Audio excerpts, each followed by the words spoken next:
Hey everyone, this is Second Blog. In this week's chapter, we discuss how technology influences the way we send and receive messages, how the transmission of media is affected by technology. And in this chapter, I all wanted to look at some current events or news that kind of relates to this topic and how everything being digital affects how things get influenced. I found an article by InStyle that discusses how Kim Kardashian pays paparazzi companies to Photoshop her images before distributing them in their websites and media channels.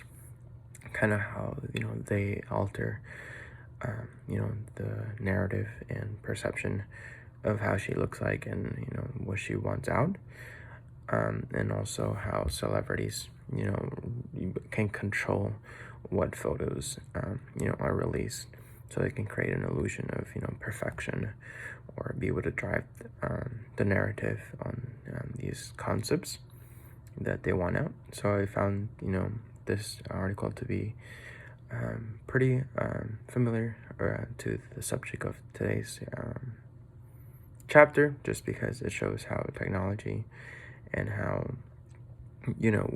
things can be altered in social media websites, and often what we see on social media is by design, and it's being altered to be shown that way. And then in this week's, we also had a couple of essays that we went over. We had Knox, Brenner's, Rose, Klosterman's, Barak's, and Moore's essay. In these essays, they talked about how culture can be affected both negatively and positively by the media.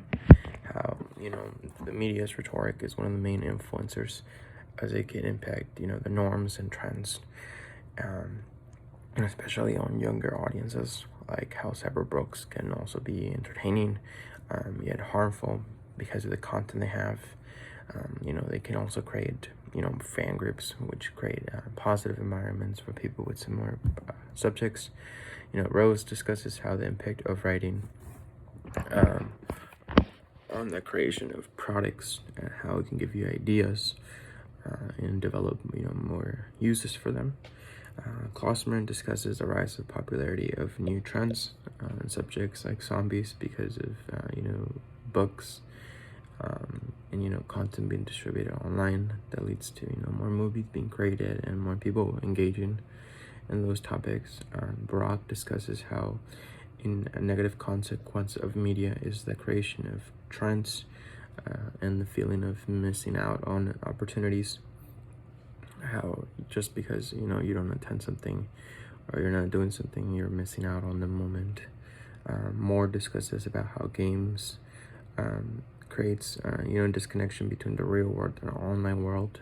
How more people would prefer to have online experiences over real life experiences, and how that takes away from